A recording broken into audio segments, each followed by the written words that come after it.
안녕하세요. 이번 시간에는 히스토그램이 무엇이고 어떻게 그리는지 그리고 막대 그래프와는 어떤 차이점이 있는지에 대한 설명을 해드리도록 하겠습니다.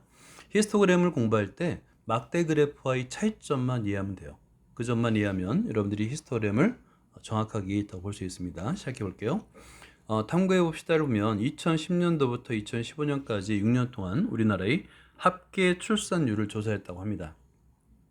그리고 표와 막대 그래프로 그렸다고 해요. 막대 그래프는 초등학교 때도 배워서 아마 여러분이 익숙할 거라고 생각합니다. 자, 그래서 여기 합계 출산율이 있고요. 그 다음에 막대 그래프가 오른쪽에 있습니다. 막대 그래프의 가로축은 해가 되겠고요. 연도. 그 다음에 세로축은 명수가 됩니다. 몇 명 이렇게 되겠죠. 자, 그래서 2010년도일 때 1.23을 이렇게 세로로 그린 거고요. 2012년일 때도 1.24를 이렇게 세로축으로 높이로다가 막대 그래프의 높이로 별량의 도수를 나타냅니다. 그죠? 그래서 1번을 보면 합계 출산율이 가장 높은 해와 전년도에 비해 감소한 해를 각각 구하시오 하는데 막대 그래프를 보고 알 수 있죠. 가장 높은 해는 이걸 이제 다른 색깔로 한번 해볼게요. 막대 그래프의 높이가 제일 높은 해가 되겠죠. 2012년이네요. 자, 그래서 2012년이라고 적으면 되겠고요. 그 다음에 전년도에 비해 감소한 해라고 했는데 전년도에 비해서 높이가 낮아진 해요. 그죠? 2012년에 비해서 2013년도가 낮아졌죠. 그래서 전년도에 비해 감소한 해는 2013년 이렇게 알 수 있습니다. 표를 보는 것도 중요하지만 좋지만 편리하지만 아무래도 이 막대 그래프라든가 그래프 시각적으로 표현한 자료를 보는 것이 정보를 얻는데 좀 더 편리하다는 걸 알 수 있을 거예요. 자, 이번을 보면 표와 그래프 중 자료의 분포 상태. 자, 여기서 자료의 분포 상태를 한눈에 알아보기에 어느 것이 편리한가? 그렇죠. 이거는 그래프가 당연히 편리합니다. 그래프에는 막대 그래프만 있는 것이 아니라 원 그래프도 있고요. 오늘 배우게 될 히스토그램도 있습니다. 자, 그 다음에 합계 출산율이 무엇인지 간단하게 한번 보고 넘어갈까요? 합계 출산율이라는 것은 한 여자가 임신 가능한 기간 동안 낳을 것으로 예상되는 평균 출생아 수를 의미합니다. 자, 이번에는 히스토그램을 그리는 방법을 설명해 드리도록 할게요. 자, 우리가 이제 배우는 것이 지금 그리려는 것이 히스토그램입니다. 도수 분포표를 그래프로 나타내는 방법인데요. 히스토그램을 나타내는 방법. 중요하니까 별표 2개 해놓고요. 일단은 도수 분포표가 주어집니다. 첫 번째가 가로축에 각 계급의 양끝값을 써 넣는다. 이게 중요해요. 자, 계급 가로축에 각 계급의 양끝값을 써 놓습니다. 계급의 양끝값을 써 놓습니다. 예를 들어서 0 이상 3 미만이라고 하면 가로축은 이 x축을 말합니다. 여기에 0 이상 3 미만, 3 이상 6 미만, 6 이상 9 미만, 12 미만, 15 미만, 18, 21 이것처럼 계급의 양끝값을 가로축에 적는 거예요. 그리고 세로축에는 도수를 써놓습니다. 그러니까 세로축은 도수예요. 그러면 여기에 예를 들어서 0 이상 3 미만은 8임을 할 수 있죠. 그죠? 그 다음에 3 이상 6 미만은 여기 5일 것 같아요. 그죠? 이것은 짝수만 적어놨는데 이것처럼 세로축은 도수를 적어놓습니다. 그럼 여기까지는 2번은 막대 그래프와 동일해요. 자, 그런 다음에 3번은 각 계급의 크기를 가로, 그 다음에 각 그 계급의 도수를 세로로 하는 직사각형을 그립니다. 이게 차이점이에요. 뭐냐면 가장 큰 차이점 뭐냐면 요 가로에서 나타나는데요. 세로는 동일합니다. 막대 그래프랑 각 계급의 크기. 그러니까 예를 들어서 지금은 계급의 크기가 3이잖아요. 그래서 직사각형 밑변의 길이가 3이 되는 거예요.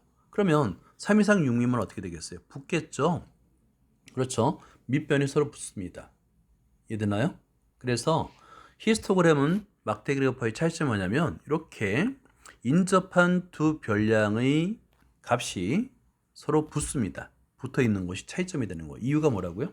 각 계급의 크기를 가로로 하기 때문에 그렇습니다. 이게 바로 히스토그램이 되는 거예요. 자, 그 다음에 그러면 이 히스토그램은 어떤 성질이 있느냐? 이걸 한번 보도록 하죠. 히스토그램의 각 직사각형에서 가로의 길이는 계급의 크기는 일정합니다. 우리가 도수분표를 그릴 때 계급의 크기는 어때요? 항상 같죠? 그죠? 그러니까 직사각형의 가로의 길이 항상 같은 거예요. 근데 직사각형의 넓이는 가로 곱하기 세로인데 가로가 항상 일정하잖아요. 그러니까 결국에 직사각형의 넓이는 직사각형이 세로의 길이인 각 계급의 도수에 정비례한다는 성질이 있는 겁니다. 이해됐죠? 넓이라는 것은 직사각형의 넓이죠. 넓이는 가로 곱하기 세로인데 여기서 중요한 건 이 세로가 가로가 계급의 크기예요. 이 계급의 크기로 일정합니다. 그러니까 결국에 이 넓이라는 것은 세로의 길이에 따라 다르겠죠. 근데 이 세로는 뭐냐면 세로는 그렇죠. 도수의 도수. 도수. 가로는 그렇죠. 계급의 크기예요. 이렇게. 그래서 도수의 넓이는 도수에 비례한다. 세로의 길이에 비례한다. 라고 알 수 있습니다. 자, 1번을 볼게요. 다음은 지윤이의 지난달 한 달 동안 사용한 휴대폰 데이터 사용량을 조사하여 나타낸 도수 분포표가 일단 필요합니다. 주어진 거예요. 히스토그램으로 나타내시오라고 되어 있습니다. 자, 여기에 사용한 데이터 양이 있겠고요. 0 이상 50 미만 이렇게 되어 있죠. 그러면 계급의 크기는 50입니다. 그래서 0부터 50까지 미리 적어 있네요. 그죠? 그러면 이 계급의 크기를 가로의 길이로 하고 도수인 2를 높이로 하는 세로의 길이로 하는 직사각형을 그리면 됩니다. 이렇게. 그죠? 그리고 50 이상 100 미만 5네요. 그러면 5라고 이렇게 쓰면 되는 거예요. 붙여서 그리면 됩니다. 그 다음에 100 이상 150 미만은 10입니다. 그래서 10이라고 이렇게 직사각형을 그리면 되겠고요. 직사각형이니까 자를 이용해서 그려주기 바랍니다. 그리고 150 이상 200 미만은 7입니다. 7. 그 다음에 200 이상 250 미만은 3이다. 자, 그 다음에 250 이상 300 미만은 2입니다. 이렇게. 여러분 밑에 있는 세로줄은 안 그어도 돼요. 직사각형이지만 자, 이렇게 완성을 할 수가 있습니다. 자, 그 다음에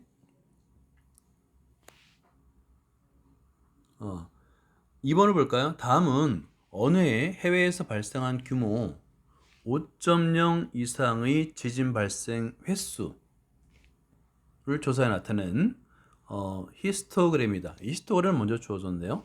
이 히스토그램을 보고 물음에 답하는 문제인데요. 자, 먼저 지진의 단위가 있어요. 밑에 한번 먼저 볼게요. 규모 M이라고 많이 쓰는데요. 이 대문자 M은 영어로다가 매그니튜드의 머리 글자 M을 쓴 거예요.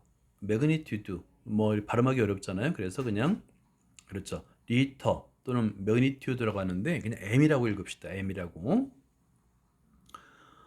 1번을 보니까 계급의 크기를 구하시오인데 계급의 크기는 우리가 방금 전에 뭐라고 했어요? 그렇죠. 직사각형이 가로라고 그랬잖아요. 가로의 길이라고 그랬죠. 그래서 어렵지 않게 5에서 5.5까지니까 0.5가 되겠고 대문자 M이라고 쓰세요. 그렇죠. 매그니튜드. 그다음 2번은 전체 지진 횟수를 구하랍니다. 이건 어떻게 하냐면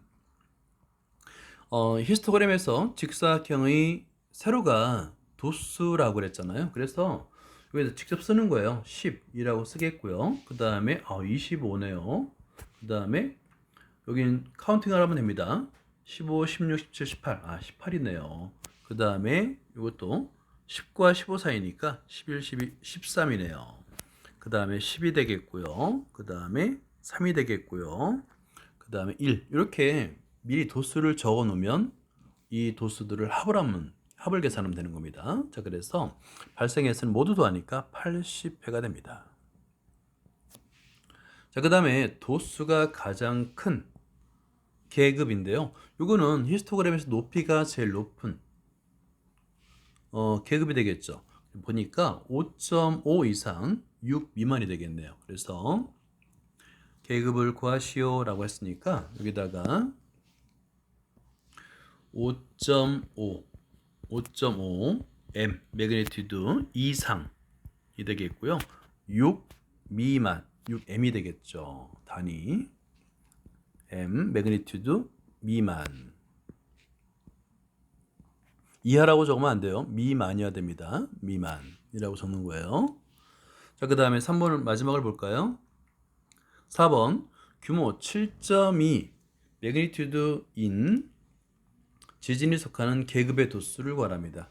7.2 그 다음에 계급의 도수를 구하랍니다. 7.1 한번 찾아보세요. 7.2.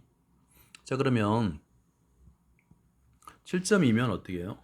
7과 7.5 사이가 되겠죠? 그죠? 여기 도수 구하니까 10이 됩니다. 라고 적을 수 있는 거예요.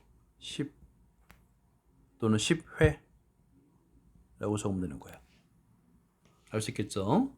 자, 이런 식으로 히스토그램을 설명해 보았습니다. 막대 그래프와의 차이점을 정확하게 이해하면 되는 겁니다. 여기까지입니다. 감사합니다.